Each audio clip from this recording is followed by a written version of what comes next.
Maliens aw salamu alaikum tuguni be foli bila aw ye kanuba kelenkelenna bɛɛ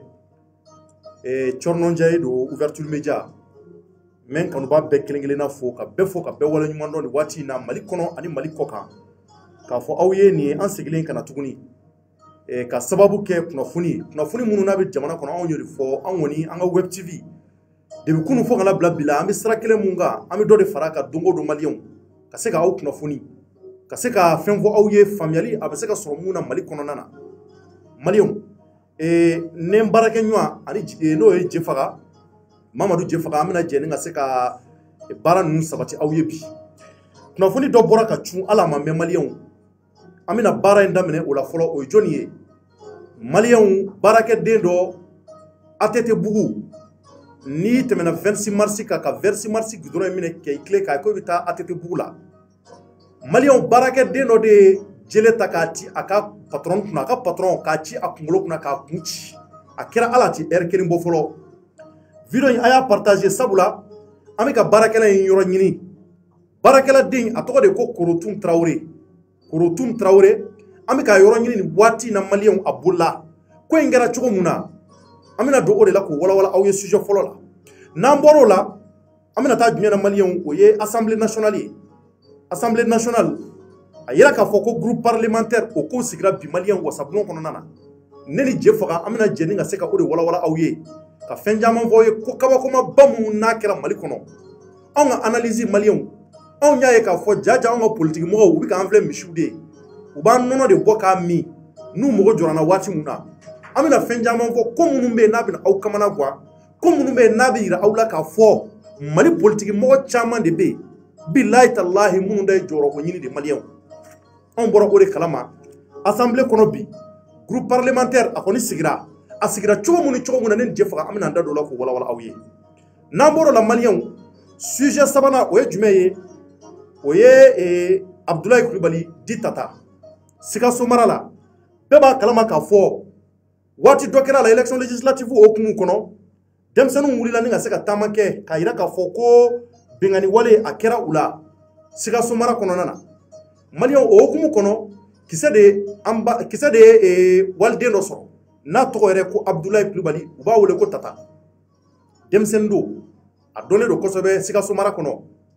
an y'a ye k'a fɔ ko in dɛmɛnen a ka ca ni semaine kelen ye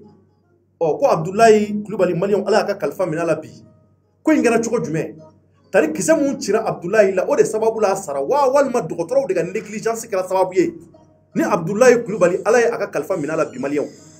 anw bɛna jɔnni wele o la o ka se k'o walawala an ye o ti maa wɛrɛ ye o ye Mamadu Kamara ye Maliens an bɛna ale de wele ale ka se ka fɛn caman fɔ an ye Mamadu lui il est le président du conseil communal de la jeunesse de Sikasso donc ale de bɛna se ka fɛn caman fɔ a kan aw ni ne an bɛna se k'o mɛn ɲɔgɔn fɛ donc Maliens an b'a daminɛ rapidement ni ko mun n'a kɛra ala ma mɛn a ti heure kelen bɔ fɔlɔ ATT Bugu la Yirimajɔ Zerni kɛrɛfɛla la ATT Bugu mun bɛ yen baarakɛden dɔ de bɛ yen an bɛ k'a ɲini an bɛ foli bila fɔlɔ le commissaire Togola de la 13e arrondissement an b'a fɔ ka wale ɲuman dɔn ale de y'an wele ni ka se ka kunnafoni d'a ma k'an k'u dɛmɛ baara in na ko baarakɛden de y'a ka patron kunkolo ci ka don taxi kɔnɔ Maliens ka kun ci bilahi a ye kunkolo ci k'a yɛrɛ kɛ Maliens ka boli ka don taxi kɔnɔ k'a yɛrɛ yɔrɔ ɲini ko in kɛra cogo jumɛn bɛɛ wulilen don k'i jɔ nin waati in na ATT Bugu kɔnɔna na nin waati in na an bɛna funankɛni wele mun bɛ yen ni ale ye u kɛrɛfɛ mɔgɔ dɔ ye u voisin don donc ale bɛ muso in dɔn kosɛbɛ a bɛna don ko in na k'a ɲɛfɔ an ye kelen-kelen Maliens an bɛna faamuyali sɔrɔ a la kabakoma belebele mun n'a kɛra nin kɔsannin in na an bɛna bɔ a caman kalama sisan donc nin de kɛra ATT Bugu la a ye video in partager sabula muso in photo dennin photo n'o ye baarakɛden ye an bɛna a photo bila bɔlɔlɔ kan a ka se ka a photo ye ni maa minnu kɛra ye fɛn ye muso in na a ka se ka weleli bila an ma walima 13e arrondissement ma Boubacar salamu alaikum wa alaikum salam somɔgɔw bɛ di an b'a latanu kosɛbɛ tari baasi t'i la an b'a latanu nba ni waati in na i bɛ ouverture média bɔlɔlɔ sanfɛ Maliens bɛɛ tulo b'i la Mali kɔnɔ ani Mali kɔkan an ka foli bɛ bila i yɛrɛ ye kosɛbɛ k'i fɔ k'i wale ɲuman dɔn maintenant an y'a ye k'a fɔ ko ATT Bugu mun filɛ nin Yirimajɔ 26 mars kɛrɛfɛla la 759 logements ko baarakɛden dɔ de ye kolonkala ta ni ka se k'a ci a ka patron kungo la k'a bɛ aw ka so kɛrɛfɛla la donc an ye kunnafoni sɔrɔ e yɛrɛ fɛ ani commissaire fana fɛ commissaire du 13e arrondissement donc n bɛ fɛ i ka don ko in na a ko kɛra cogo jumɛn? Bon, au fait, selifana seli kɔfɛ ne jiginna ka bɔ baarakɛyɔrɔ la, n nana so. Bon, n nana so, ne nana sɔrɔ mɔgɔw bɛ carré kɔnɔ dɔɔni. Mais ko in ampleur bonyana tellement que mɔgɔ yɛrɛ ma se ka gɛrɛ ne na k'a fɔ. An sigiɲɔgɔnmuso wɛrɛw de bɛ yen nɔ minnu bɛ kunnafoni lase quartier kɔnɔ. U bɛ ni furumuso wele k'o to baarakɛyɔrɔ la k'a ɲɛfɔ a ye k'a fɔ kasara dɔ kɛra sigida la. Donc, madame, automatiquement, madame est née. Bon, ne bɔ kɛnɛma, je vois que u yɛrɛ kun farala ɲɔgɔn kan, u bɛ ka na ne fan fɛ, u bɛ ka na kibaruya fɔ n ye. Donc, an gɛrɛla ka information lajɛ a kɛra mɔgɔ minnu ɲɛna. Donc, monsieur Kamara, i bɛ hakɛ to dɔɔni k'i kan kɔrɔta pour que an ka mɛn ka ɲɛ voilà hɔn. Voilà, donc o kɔnɔna la, an gɛrɛla a kɛra mɔgɔ minnu ɲɛna, komi an tun bɛ baarakɛyɔrɔ la kɛ wagati. Donc, o ko ko bonne fila de bɛ so kɔnɔ. Bonne fila, baarakɛla fila. Voilà. Baarakɛla fila de bɛ so kɔnɔ. Donc, kelen kun ka kɔrɔ ni kelen ye quoi. Donc, kelen taara sugu la. Donc, tɔ kelen min bɛ so kɔnɔ. Apparemment, ale de ye daba ta. Sɛnɛkɛ daba. Ah, sɛnɛkɛ daba. Voilà, donc a y'o ta. A don musokɔrɔba ka agressé ni daba ye, je crois ka daba ɲɛ damadɔ ta kunkolo in na. Kunkolo la, kunkolo la, musokɔrɔba n'a mɔdenw de bɛ so kɔnɔ. Donc, musokɔrɔba kirinnin ka di a bolo. Donc, explication na a ye daba ɲɛ kelen ta mɔden min kun ka kɔrɔ dɔɔni. A ye ɲɛ kelen ta o fana na k'o faga ko n'o kulela a b'o faga quoi. Ko n'o kulela k'a b'o faga. Voilà. Donc, baarakɛla tɔ kelen nalen ka bɔ sugu la. A ye a jɔ da la k'o kɔnɔ. Donc, o nana wagati min na. A ko ma ko ka taa taxi ɲini. Apparemment, u bɛ deli ka taa taxi ɲini ko musokɔrɔba fari man d'a la kosɛbɛ. N'a bɛ taa furakɛli la, apparemment a bɛ taa taxi la. Donc, o bolila ka taa taxi ɲini.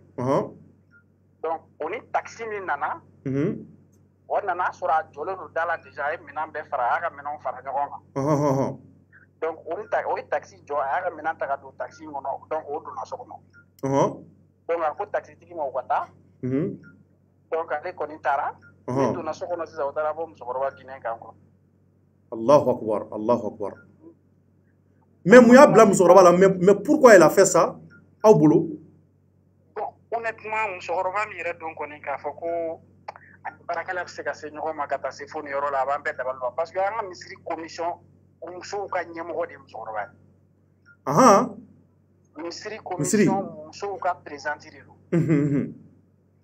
A ka du ɲɛsinnen don misiri de ma. I bɛ sira de tigɛ dɔrɔn i bɛ don misiri la. Su fara tile kan kɔnɔ an bɛ seli wagati bɛɛ seli misiri la ɲɔgɔn fɛ. Sigiɲɔgɔn don, so min bɛ n'a cɛ peut-être so damadɔ don. Mais actuellement, pour le moment, ça veut dire qu'à ma don, mouya ni barakela bila ɲɔgɔn na. O ma don fɔlɔ. Honnêtement, ça veut dire denmuso kelen de bɛ musokɔrɔba bolo a bɛ taa baarayɔrɔ la. Denmuso kelen, o bɛ taa baarakɛyɔrɔ la. Donc, mɔdenw de bɛ so kɔnɔ, musokɔrɔba yɛrɛ bɛ retraite de la, ni mɔdenw de bɛ so kɔnɔ. Allahu akbar. Mɔden kɔrɔbayalen tɛ tɛmɛ san 6 san 7 kan. O ye mɔden min ka kɔrɔ mɔden yɛrɛ bɛɛ. Mɔden 2 3 ɲɔgɔn b'a bolo so kɔnɔ. Kɔrɔbayalen tɛ tɛmɛ 7 ans kan. Honnêtement, fɛn min kɔni kɛra so kɔnɔ Ala de b'a dɔn, ne t'a dɔn quoi. Ne kɔni nana ni kibaruya sɔrɔ yan bi. Donc, commissaire Togola n'a ka mɔgɔw nana ni police scientifique. Pour que ka yɔrɔw jateminɛ. Ka indice lajɛ, ka empreinte relever. Ani arme minnu kɛra ka fagali kɛ. Ani fagali kɛra yɔrɔ min na. D'accord. Je crois que u y'u ka lajɛtaw lajɛ a la, u y'u ka faamuyalitaw faamuya a la. Raison pour laquelle j'ai décidé moi-même personnellement de chercher ton numéro avec des gens. D'accord. Donc, il y a mɔgɔ sɔrɔ mɔgɔ min sera k'i ka numéro di yan. Donc, a daminɛ k'i sɔrɔ a ma nɔgɔya. Il a fallu que j'ai insisté pour que b'i sɔrɔ. D'accord. Donc, maintenant, Kamara, mais kɔrɔfɔ la, ne ni Togola yɛrɛ kumana, n'o ye le commissaire Togola ye, a ko ko in kɔni k'a juguyara kosɛbɛ. Mais kunkolo in cira complètement de ya? Honnêtement, m'a ye ɲɛ la, mais explication na, explication min dira ma, o ko daba digira kunkolo la kosɛbɛ. Ko daba digira kunkolo la? O ko k'a digira kunkolo la kosɛbɛ. Donc elle est décédée. Elle a succombé. Elle est décédée. Allah ka hinala. Mais à toi, musokoroba togo. Musokoroba il parle tellement anim bekadi am beba ou les grand maman. C'est-à-dire ara togo. Wallahi am sigila 100 ans à togo, c'est-à-dire avenez pas quoi. Allahu akbar, tu t'es je l'ai toujours appelé maman. Grand maman, des quartiers beba ou les maman, grand maman. Donc non mais kabako quoi. Non, kabako. Maintenant on a sega mun fon ko ina, a sega mun fon na. Tcherno dore be sega fon na, ça veut dire qu'un bébé sécurité de la ranch so kono. Et na frame srankenema. Na me sécurité là. Et na gera ibe mo xamnu mara du rebe ni faka fika so kono. Moi mo rat me sega fola. Vraiment o jorna koy. D'accord. Donc inchallah on a ko kala tsuko mun na nyere tan soro shini. Ami se no ninga se kata a bla en direct pour que jamana de nga se ka ko yere ka tsuko tuguni. Ami yere fo ki wala nyuma ndo. Merci beaucoup camarade. D'accord, donc malien wa ayra boraka camarade ka krofome barakela de ni kala. Donc jefaka yere boraka ni donc ni de kera atete bugula atete bugu mun fleni 26 mars krefela la. Donc ami commissaire fono et 13e arrondissement commissaire Michel Togola ale de kuma keneka ayra fa ka krofola ku ta don réellement pourquoi barakela ni nge. Mais ni ko chama ira ni ma ira ka fo na mi barakela il faut qu'on fasse extrêmement attention anga a nyanyini ka dom mo munundu. Barakela yere a photo flambolo ni inshallah ambika photo bla fena ambika a photo passer anga vidéo la ambika ka bla tuguni page ka ni mo kira barakela yi fenye ika se ka woleli bla ama walma ka woleli bla 13e arrondissement ma pour que aka se ka mene ka nyangi choko muna sabla mo fagala do ay wal ba faga ka boli mata yoro don wati nga akon bi buma ko kono to e se ka musoro ka fona rapidement yana ngata sujet flanana. Bon, Tcherno yani ya do kuma la foli bla la ma ba bela jelen fambe me ga ouverture media la me bi maliko na ni maliko ga me bela jelen fo voilà on va faut ko ambe seli la ala ga selu cha voilà donc bato kele wala ko bemne comme monsieur Camara la photo na Tcherno mate sécurité la jamana ngono ya bli parce que ni ata la jeni ni nyona ke wale che du sera ga to na okoro hali ambe baragala mununta kana nu amfi anga nganto ko don la vraiment voilà comme ira fo ka korofo kono to na anga ngu jatemine ko sobe parce que ni mana ge togo to aka ke muso jobala o muso jotala o faligata boko la Tcherno de ko mu jega ine Allah so ni muso jotala je pense que comme on le dit nul n'a le droit de se rendre justice Allah so ni kalosara ko de do be ni femere do mo ta don ne bolongo commissaire ni fombe an mo ta don ko na so o de do asiga taka kata muso poursuivre yoro la o ka fsani ka taka kata fo ni boli ke quoi ko mu chemai na chemai ko so ça c'est vrai donc ni ma ira ka fo de malien barakela yi atoko de kurutumu togola anya ka image teme ayre aye am kla ka photo imbla tukuni beka photo itaka bla ibi page do beka bla bamako kono bi ningera ati erkele yere bo folo musokoroba sara ni njola asa chukuma don tant que barakela ma mine ka juger ka bla ka ta fanga barakero koro ka don folo muya bla ni fagalina mo ko tseka fenvo folo nga ko ne musokoroba bonne anila ni chukala ka bamako mine donc abi sara ni nyon janda abi yoro wati na donc ni de kera ni wati kunguru ni na atete bugula donc namboro la amita élection législative député Kalafili mun na kera malien amadu go mogola ayira ka fo assemblée nationale no on ga wasablo ni on ga mali yere pouvoir ta ka lajé pouvoir exécutif ni pouvoir législatif ni judiciaire malien abaye ka fo pouvoir législatif no député ka wasablo o de nafa ga boni ni flabe pourquoi parce que ibaye ka fo wasablo ko na on de wasablo ko on mamunum be obika on de représenter nga o maw kan ke may ambi klika fa kuma na ma dane mo mamunum be ko jamana kanu bula mamunum be kan hine bula nga on be ka kodo jate mine depuis député Kalafili suyana an goma sara ka kuma fo an goma sara ka ngurumuru ko fo ka ira ka fo député munum be nu be kata u kata jinyama jolena u kata chuko were la parce que ambi ka ye parti politique munum be no be ka fara nyonka munum muti nyoko kan fo kunu ulu be kana fara nyonka bi ka sababu ke joro ko kele malien bi kle gwa fe anya ka fo groupe parlementaire o sigira wasablon kono nana groupe parlementaire mu na sigira malien ayira ka fo ni groupe nu e sigili mununge an kuna fo ndilaw chama mbora kalama ka fo amse ka analyse chama ngen ka amse ka fen jama vo an kanu bawye politique mo bi ka je munge jamana de una amse ka mo akli jigala sabula anya kuma fo kunu yani biche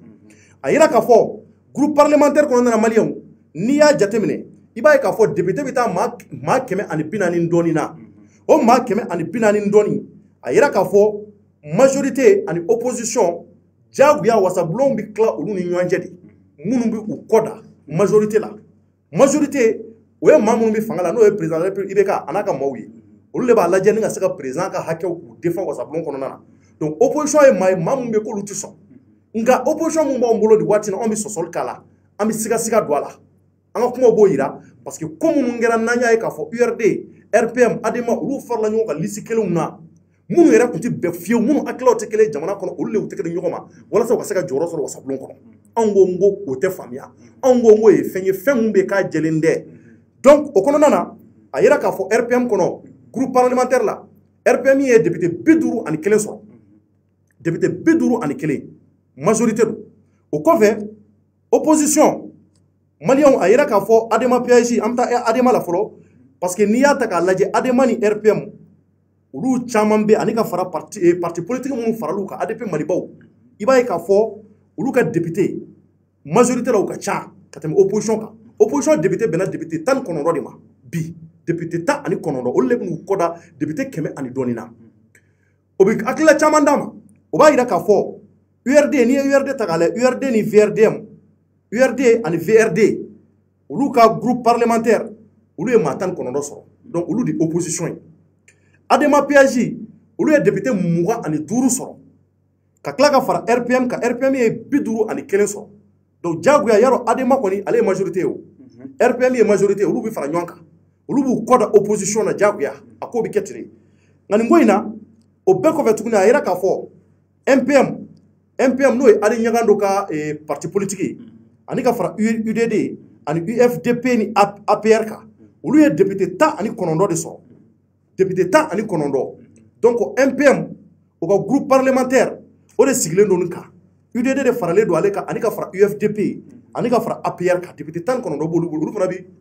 majorité la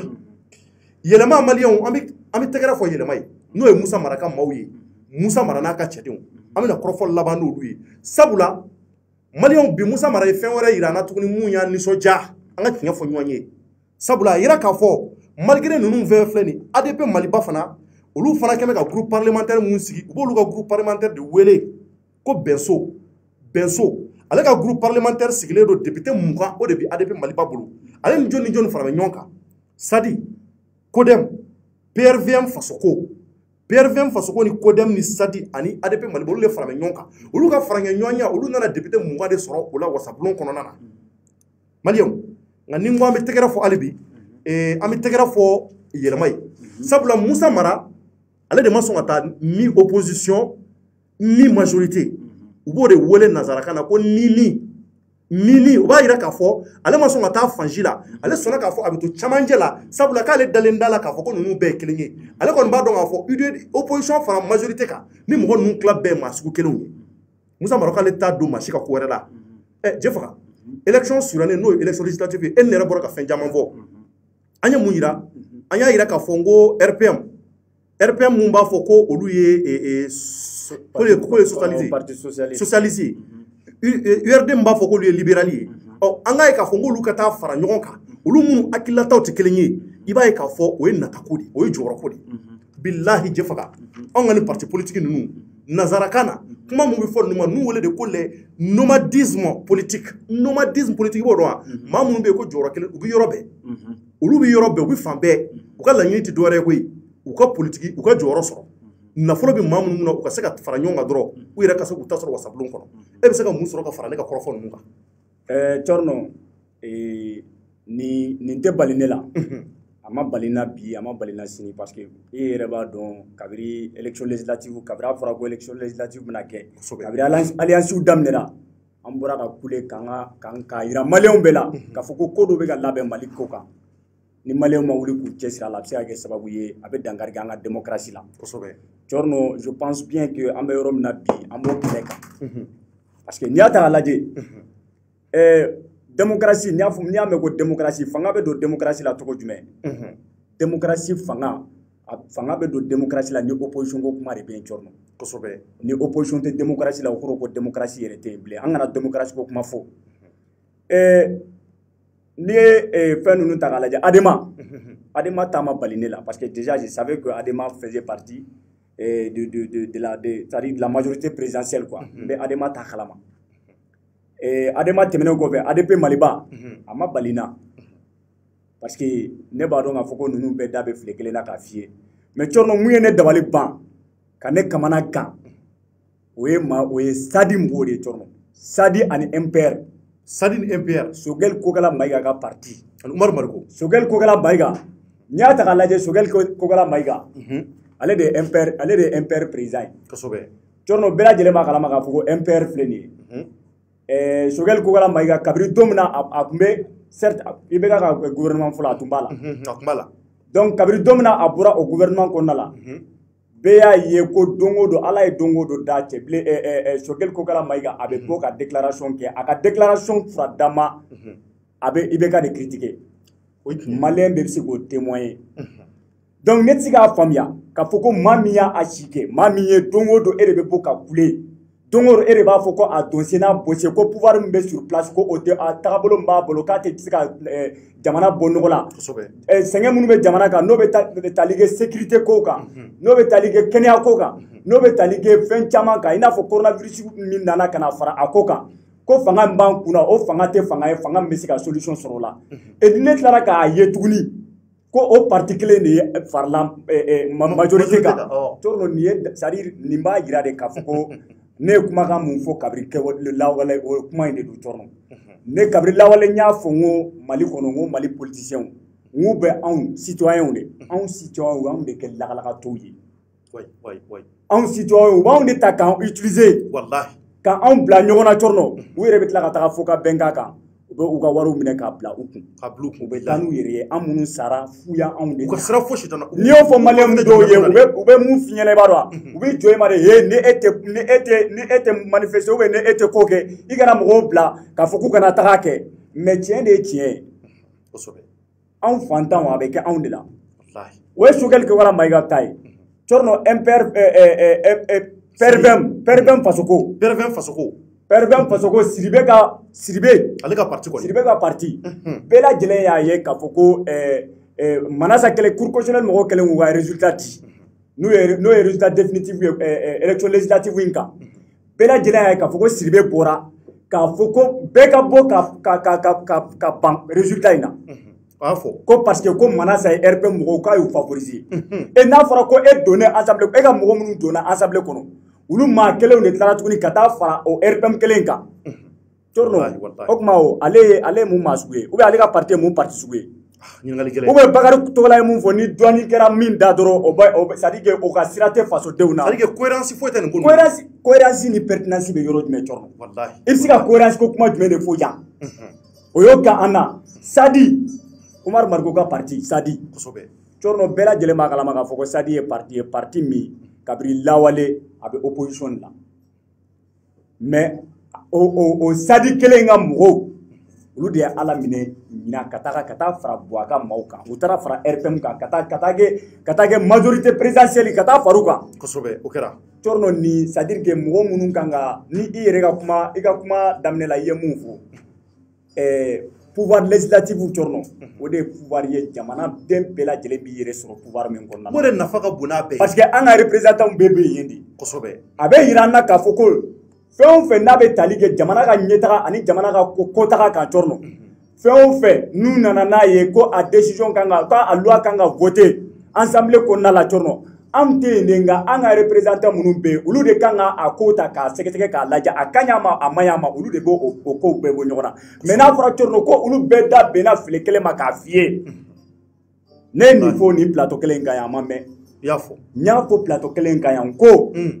nin ko bɛ ka taga yɔrɔ min na sisan Cɔrɔnɔ an bɛ Ala de deli Ala kana ko lase c'est à dire que Ala kana na hakilina don ninnu na hakilina min bɛ na k'a fɔ ko ninnu ka voter Cɔrɔnɔ hakilina mun tɛ jamana in arranger sinon bilahi u b'a kɛ wa an jamanadenw de bɛ to o kɔlɔlɔ kɔnɔ Cɔrɔnɔ wallahi an de bɛ sɛgɛn an de bɛ na ɲani ni tɔɔrɔ an de bɛ n'o bɛɛ y'an ɲɛna o yɔrɔ ka bɔ yen Cɔrɔnɔ URD mɔgɔ minnu ko olu bɛ opposition na bi u y'a fɔ ko olu ye opposition ye Cɔrɔnɔ ne ko wagati min na a fɔra ko ka assemblée président sigi ne ko URD tun tɛ yan wallahi u tun bɛ yerde mo kelen ne ma fara majorité o kan ka Musa Timine sigi wa muna uyo ke muna uluma muna mo continuer au basique ou bien torno menu ñininga de be yerde mo ñininga ne ko opposition na 5 ans mun temena aw kumbe war mun soro la abaka ñagari ka aba fe ka o wari de récupérer toujours wa ou bien mun ko ba aw kono parce que aya yira anna ñiningali kele président sigila ensemble ko nala aya aw bana ka ta aw ma sadiga aw votera Musa Temine de voter pour la majorité mais muna aw dona a fara ko groupe parlementaire kan ka constituer muna aw ya aw yere ke opposition ou bien aba fe ka opposition wari de mine ka dun aka bo aka ñeful ke malien yi torno nunu ye ko ye ko munu abed mo dabali ba c'est à dire abe ma dabali ba manifin mo jengono torno ni biga jamana fe ni ye tabolo mi ni ya ye déjà torno ha ni assemblée kabra don wakati ne o de fo kana bla bila torno ni groupe nu constitution to laje ni ma jamana na ko biye wallahi abeke ibolo ikan ibe jorona atakabolo e torno ibe jorona atakabolo ibe hamina atakabolo e parce que ni mbega takatuko mina torno ala kan kisi de ambo de foko ala kan kisi parce que ni te malien chi arrangé ne ma sonni ne ma sonni ne assemblée takabolo torno ne ma so ay bi ne ma so ay chini kosobe o temere ko fe ye Musa Mara ka kuma fo Musa Mara torno kabiri président sigila assemblée président sigi kabro oko kele ne bora yango je remercie Musa Mara sinon je félicite Musa Mara c'est-à-dire que pour l'honneur ay honneur minta c'est-à-dire que pour l'honneur et la démocratie au Mali c'est-à-dire que dongo do men kuma kelen fo Musa Mara ye ke wale ko konna la torno d'accord donc ika kuma la tikate jefaga ambi ka anye Amidou soro Amidou ale bi yelemala mauka nyemogo do a donné do Musa Mara ka yelemala kosobe anya ye bi Musa Mara ko mununge a jara ma chamay donc anya ale soro téléphone na amina kuma dama ka se ka fen kwanye assalamu alaikum Amidou ça va somo beli oui ça va era dum ba bashi fo iten yera la alhamdulillah ba Amidou ibora ka politique mo ye bi de politique mo an ngone wasablon kono nay vraiment we wasablon kono na kono ngenda shiro yi utara balanu ndo akono katu jankosobe munga du o kera an ngoni an vana ya nya analyse jatemine mais anya ye vraiment Musa Mara munge a jaranye maintenant ere ka analyse la ibse ka musoro ni ngomu na kera wasablon kono bi groupe parlementaire siglina mamu be kita blu ikun yera la fie ko lu be se ka ta fra majorité ultra fra majorité ka bi ibse ka musoro ka fon gola bon tarna bi fo ni ko na an be mo le alendo parce que yana nga parti de ni folo anye politique mo goli oui tiens mais ni image be politicien beri image tien wallahi parce que kuma min be fo kenema ani kuma min be ke blongono et d'enfant chamambu ni ñonche kosobe ite se ka famu ka fo Umar Mariko Sadi olu yo ye président kabin yo be pouvoir critiquer pouvoir be ka mali d'Afrique ou to tara majorité la wallahi et iba taka laje ADP Maliba no ni mo ko me ka fo ko lu bi se kana ni sira pro ya chamantara wallahi la on ye kele ya chaman soro ka groupe parlementaire sigi parce que ma fi na fe courrier chawa par exemple un ko dem ka lettre soro ko ka groupe parlementaire sigi mo ka lettre ko ya fo ka daka be fe un groupe parlementaire sigi na ka majorité groupe parlementaire d'accord aya fo on va ta majorité la plus ça c'est fini donc dans le groupe parlementaire sigi soit avec opposition soit ama la opposition de majorité mais on connaît majorité au bord en France d'accord donc allez fin madame au parti il fait la mana kuma bebe fanga ta majorité présidentielle là ali Umar Bora aye prétexte de soroka fo non ali di remati parce que a fait la fanga ta majorité kuna et le résultat Bora ka ira ka fo petra majorité là donc il est koye comme même mo su kashi kosebe parce que en politique mo de ni ba permettre si ton rete en kuma comme on appelé quoi wallahi avec ni funa ana beta minke ku di clé donc ali ni tara ka kuma ke yele ko fo ko ni kana non gɛlɛya ye politique baara la kojugu parce que politique mɔgɔw yɛrɛ ka baara da ye min ye o y'a ka discours politique de ni cohérence t'o discours politique la dɔrɔn nafa foyi t'a la kɛlɛkɛbere k'i bolo bilen donc vraiment ni a kɛra gɛlɛyaba ye mais an bɛ dugawu kɛ parce que ne ɲɛ bɛ oui mais Amidou i ka kuma latigɛ tɛ mais munna u bɛɛ bɛ boli ka taa majorité là o kuma chaîne fait de bia non les chaîne friti de benga majorité pendant là parce que le gouvernement kanasi chama to ka calculer au cas du gouvernement comme là donc fana ka calculer mu a amina fanga yi 2023 na opposé président na maintenant ça pourra ka minga to la so kana ni bana fana kana 2023 donc il faut ka nous ka fara no nga gestion ka yo donc on va tailler poste ko yi parce que chama nga politique basé les mémoires de camp be mo entretenu donc ce qui fait que l'opposition est unique à quelle politique est à Kenny, à Klina, mais politique est à Kenya, c'est une histoire. Donc, il veut faire affaire sur la fin de l'Europe, parce que niveau opposition, on a pour sous Chamambé, ministère connu faire on dit pas c'est pas tout. Donc, Chamanta est bien, mais même il fait un film. Il y a un problème là, il va Chamambé la majorité de l'opposition parce que vous avez la ligne de l'union. Nous, la ligne nous sabati. Vous pouvez commencer pour paraître contre le pouvoir et ils vont aller dans l'opposition. Donc, on connaît ce qu'il aimait, on connaît cette majorité là. D'accord. On s'y les met, on m'a assuré un donc c'est qu'on a offert, c'est qu'on a assuré un coffre. Mais on compte pas l'Israël ni qui est un folie Israël ni qu'à opposition qui est, mais opposition différente de nos frères, ni URD qu'à opposition parce que au lieu de faire majorité qui a fait un chama voté. Allez règlement l'intérieur du voter là c'est ça. Maintenant c'est quel est le rapport? Il y a un député ça va de voter contre un deux députés de l'URD sinon peut voter pour. D'accord. URD député Tobe voter là, mais URD député Fladron solidarité fera élément député Sabara. On a bien voté pour. D'accord, donc merci beaucoup et Amidou Ami il faut qu'il voit le numéro. Allez, Bemoussa Marakoni sera monté. Amidou de que Akaseka sera là-bas. Inch'Allah. Voilà, donc merci beaucoup. Merci beaucoup. Ami faut qu'il voit le numéro. Donc maintenant Malien on a rien donc il faudra qu'Amidou ka conformer. Mouyanga mana go conformer il bela Malien yana ngata et mungira Sikasso Marala parce que Sikasso est en deux. Il y a un jeune à Sikasso qui s'appelle Mamadou Koulibaly. Waouh tata qui s'est tiré de là et donc on jante menina ka sababu ke comme ngara Sikasso amado ko mala Sikasso ko nambara yere c'est-à-dire nambara kene kan jaraki kan nambara ke nye bosole nyana ni mundi ni bisa ka munge ki kake Sikasso ko de kero lula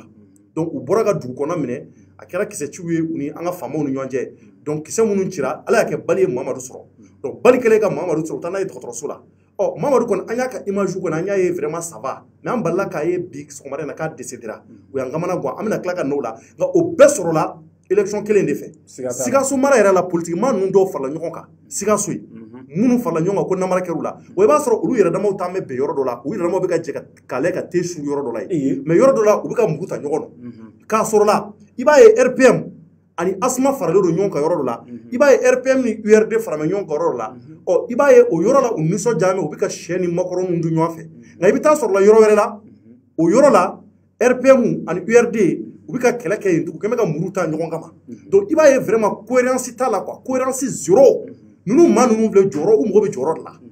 vraiment iba ye ka fo ni ngo fasuku politiquement nous jaman vleni ou baby prostitution ni la ku yere fere ou ka sira fo shitauna ni odi c'est-à-dire que yoro manu jawati no bitai ni minga war mo ta chara ni munga war chara ulu na kunge nini donc abura ka politiquement were malien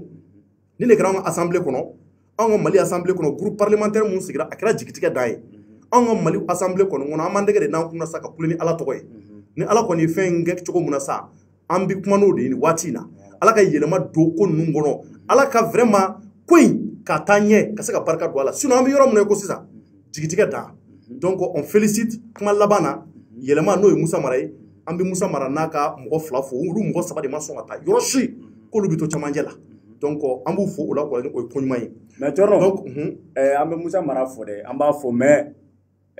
o korote ga fo ko na fana sira bla amba anta ko shige non parce que amba ko voilà donc obi kuma ira donc ya amba fo anaka kandi merci maintenant ameta Abdoulaye Koulibaly plutôt Abdoulaye Koulibaly malien qui s'est tiré aller de là amena weleli ke amena John Wele lui il s'appelle Mamadou Sanogo et elle est le président du conseil communal de la jeunesse de Sikasso donc amena Wele 600 ale bina fenjama mboanye sali ngira tucho parce que anya yeko sali kele so marena to so la ko tension wulilen do jeune nu nyante Sikasso marala bon angongo vraiment ni koy ami do de ke ala ka seji bo akola mais a tiena ngalo ngo vraiment andi se ka fo la parce que abseka ke Mamadou sara chuko were la abseka ke docteur noy docteur munumbi abseka ko lu noy mata don abseka ke kodo kon do no nyonche kodo kera chuko do la mais bali tira mamuna nya ye il va bien il est en bonne santé donc une semaine plus tard o mo fasku bonena ni la vraiment o koy ko mumbe ka be mo ko se adana donc amba laje Nanziraka Mamadou Sanogo Soro, il est le président du conseil communal de la jeunesse de Sikasso. Salam alaikum Mamadou. Oui, ça va, bonsoir. Somogo Bedi. Torosé. Tarbashitila. Bashfotina. Ba Mamadou ni wati na ibi ouverture media bololo sanfɛ. Malien tieni muso demseni makoroba bébé ki lajɛ Mali kɔnɔ ani Mali koka. Maw klobila. Donc on be fait qui présenter folo jamanadenw ye. OK, me foli di bɛɛ ma. Mama be ka ouverture media lamɛni waati la b'u bɛɛ fo. Merci. O wala ɲuman dɔn ne tɔgɔ Mamadou Sanogo, président communal de la jeunesse de Sikasso. D'accord. Merci. O diyara n ye. Mamadou maintenant an y'a mɛn ko Abdoulaye Kulibali sara bi sɔgɔmada in na n'u b'a wele ko Tata. Mun de nana ni saya ye? Ouais, Tata danya la marche ba mun kɛra kɔsa na Sikasso député kalafili minnu kɛra. Ni jaabiw bɔra a ma bɛn Sikassokaw ma. Ko jaabi ma bɔ a bɔcogo la. Donc n'o kɛra ni denmisɛnninw bɔra k'u ka mécontentement yɛrɛ ka manifestation kɛ. Donc o kɛli kɔnɔna na force an ka jamana lakanabaaw. Jama bɛ fɛ k'u kɛɲɛ u nana kisɛtiw kɛ. Donc ala y'a kɛ u ye kisɛti kɛ bali Tata ni sɔrɔ ka traverser kɔnɔbara la ka na bɔ kɔ la. Subhanallah. Ale ta kɛra ten. Ale ta kɛra ten. Ale ta kɛra ten, ale ta dora kɔnɔ ka na bɔ kɔfɛ. Mais o bɛ se ka kɛ cogo di? Ne ko n'o kɛra mɔgɔ la, est ce que mɔgɔ tɛ sa o yɔrɔ bɛɛ? Mɔgɔ bɛ sa a sata de kun t'o yɔrɔnin bɛɛ i b'a sɔrɔ. Mais attends, an y'a ka photo minnu ye, an y'a ye o photo ninnu na il va très bien. A kun wulilen don k'a sigi yɛrɛ, a yɛrɛ kun n'i y'a ɲɛ dɛ i b'a dɔn k'a bɛ forme na. Oh mais pourquoi plus d'une semaine encore à décéder a ma sɔn o waati fo sisan? I y'a ye bon o la an tɛ se ka fɛn fɔ la o ye ala ka kɛw ye. Parce que fɛn fɛn sababu bɛ yen mais ni sata tɛ fɛn bɛɛ la a tɛ kɛ. N'a tɛ kɛ ni sababu tɛ. An ka faamuyali kɛ cogo la bon o kɛli min kɛra selidon yɛrɛ. Selidon o ye opération kɛ. Opération kɛra selidon. Donc opération kɛra a yɛrɛ kumana a ko saba. A yɛrɛ ko saba. A yɛrɛ ko saba. A bɛ ka mɔgɔw fo yɛrɛ a bɛ ka foli kɛ. Allahu akbar. I y'a ye bon ni ala y'a kɛ kunun 5 heures du matin yɔrɔ. Ala y'a ka kalifa minɛ a la. Allahu akbar, Allahu akbar. Donc o b'a yira bali mun donna na a bali sera ka bɔ. Bali bɔra. Bali ma to a kɔnɔ dɛ, bali traversera de ka na. Ah d'accord, donc ça dire bali a traversé. Voilà. A image bɛ cogo i ma école bɛ kɔnɔbara yɔrɔ ani kɔ. Awɔ ani kɔ awɔ. Ale ta kɛra ten. Allahu akbar, Allahu akbar. Oh donc maintenant bon ko bɛ cogo jumɛn sisan Sikasso ye? Sisan ko bɛ cogo min tension bɛ yen an yɛrɛ an bɔra janaja kɛyɔrɔ la hali sisan maaw nisɔngoyalen don kosɛbɛ. U b'a la ko f'u ka taa polisiso jɛni. Munna? Hali sisan mɔgɔw bɔra jana ko f'u ka taa polisiso jɛni. Munna? Parce que u k'u nisɔngoyalen don. Parce que n'i y'a ye ko attaque nin kɛra ko force de l'ordre de sécurité olu de ye marifa ci. Olu de ye marifa ci manifestanw na. Donc komi ala ye Tata kɛ a sata ye sinon Tata kelen ma bana. Bali cira mɔgɔ minnu na a ka ca. A ka ca yɛrɛ a bɛ mɔgɔ 7 ɲɔgɔn bɔɲɔgɔn bɔ. Allahu akbar, Allahu akbar. Bon bali y'olu sɔrɔ. Donc maintenant comme donc e fana ɲininkali dɔ fɔ wa? Ouais mais ale yɛrɛ bolo sisan jeunes b'a fɛ ka manifester. Est-ce que o de ye solution ye wa? Jeunes bɛ fɛ ka manifester bon c'est pas la solution. N'est-ce pas? O tɛ solution ye. Mais ni nisɔngoya kɛ ni ko kɛr'i la i b'i ka dusumangoya i b'o yira. Solution ye mun ye an bɛ fɛ sariya yɛrɛ de k'a ka baara kɛ nin na. Mais e tɛ se ka force de sécurité ta u k'e lakana u ka tila ka k'e jugu ye ka kisɛ t'e la ça c'est pas normal. Nous sommes dans un état de droit an bɛ jamana min kɔnɔ sariya de don. Mais ni lakana tigilamɔgɔw yɛrɛ tɛ k'u ka population lakana fo k'a k'u juguya ye est ce que Mali mankan bɛ se ka ban nin na? A tɛ se ka ban nin na c'est pas la solution. Donc Sikasso ka bɛɛ de nisɔngoyalen don bi an bɛ kumana yɔrɔ min na sisan hali ne yɛrɛ bɔtɔ filɛ ka kuma jeunes de fɛ u ka sabali an kana sigi fɔlɔ an ka to banbaatɔ ka da non ni banbaatɔ da la sisan on va essayer a bɛ gérer cogo min a bɛ gérer ten mankan nin tɛ voilà donc jama ye kuma mɛn u sigila dɔɔni bɛɛ bɛ ka taa so nin waati la bɛɛ bɛ ka taa so alhamdulilayi bɛɛ bɛ ka taa so nin waati la ka na an bɛ nɔ min na ne yɛrɛ bɛ taama de la ka taa so sisan a tɛ tɛmɛ o kan. Donc maintenant kɔrɔfɔ laban jumɛn b'i bolo ka ɲɛsin nin ko la parce que an y'a mɛn depuis a ko daminɛna ko e yɛrɛ ni gouverneur fana kumana i ni Sikasso maaba caman kumana ko la pour que ko in ka se ka sumaya mais i bɛ se ka mun fɔ o bɛɛ la globalement? bon n bɛ se ka min fɔ nin waati la ko ni jamana ɲɛmaaw k'a dɔn k'a fɔ lakana tigilama ninnu bɛ yan anw de kama u man ka kɛ population ye ka kisɛ ci anw na fo k'o dɔn an bɛ jamana min kɔnɔ jamana n'a fɔra kɛlɛ bɛ nord la civil kɛlɛ ka kɛ civil fɛnɛ na est ce que jamana bɛ se ka stabiliser nin kan ayi o tɛ se ka kɛ bon élection tɛmɛnen kɔ bon u ka lajɛ Sikaso ta o de nana ni conflit bɛɛ b'a dɔn k'a fɔ Sikaso élection tiɲɛ de kunu namara foyi tun tɛ se ka k'a la mais n'a ma ɲɛ a kɛra ta cogo la o bɛ jama la calmer de k'a fɔ solution bɛ ɲini a ka sabali a bɛ kɛ ten mais olu man ka wuli k'a fɔ k'u bɛ jamanadenw k'u jugu ye tuguni k'a fɔ an ka kɛ fanga na an tɛ dictature la u banna an ko démocratie c'est pas la manière d'instaurer démocratie démocratie di bɛɛ de to yen k'u ta kɛ i bɛ bɛɛ lamɛn mais ne nana k'i bɛ fanga dictature instaurer tuguni a tɛ ten donc ne bɛ min fɔ nin waati la u k'a essayer ka solution bɛɛ kɛ jamana ɲɛmaaw minnu bɛ ka ouverture média lamɛn nin waati la u k'a essayer cogo bɛɛ mankan bɛ Sikaso fɛn fɔ bɛ se ka kɛ pour que ka mankan ban minnu kan ka bila u ka hakɛ kɔnɔ u k'u bila u hakɛ kɔnɔ pour que population bɛ se ka nimisi bɛ se ka wasa cogo min surtout jeunes minnu bɛ yen u bɛɛ bɛ se ka la minnu banana an bɛ dugawu kɛ Ala ka nɔgɔya k'u ye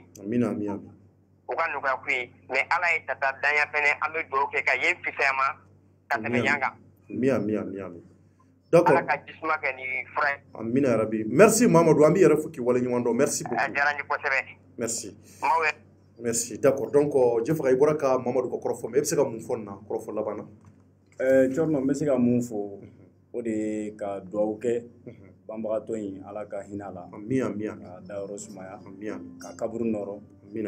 o tɛmɛnen kɔfɛ n b'a fɔ n k'u ka président Sikaso jeunesse u ka président lamɛn parce que hakilina min bɛ président na hakilina ɲɛnama de don n'u bɔra ka marché k'a fɔ ko nin ko min kɛra k'u bɛ bɔ k'u ka nisɔngoya jira ni cogo sugu dɔ la o t'a fɔra parce que n'u bɔra ka tiɲɛni kɛ sisan yɔrɔ minnu bɛ tiɲɛ a bɛ tiɲɛ Mali bɛɛ de a bɛ tiɲɛ Sikaso bɛɛ de et puis a bɛ taa laban mun na voilà a bɛ taa laban min na mɔgɔ t'o dɔn quoi donc a y'a fɔ cogo min na u k'a ka kumakan u ka a labato n'Ala sɔnna a ma don n'a nataw la komi a yɛrɛ y'a fɔ cogo min na n'u kan ka plainte déposer mɔgɔ min contre la Thierno u b'o ɲɛɲini k'o déposer o contre la voilà u y'a kɛ cogo ye d'accord donc maliyɛnw a yɛrɛ bɔra ka Mamadou Sanogo ale ka kɔrɔfɔw fana mɛn maliyɛnw Abdoulaye Kulibali denmisɛnnin kun don maa mun ko k'a donnen don Sikaso mara la u b'ale de wele ko Tata denmisɛnnin don mun bɛ k'a cɛsirilen don denmisɛnnin don mun bɛ a y'a ka kalan kɛ k'a ban a ma baara sɔrɔ Tata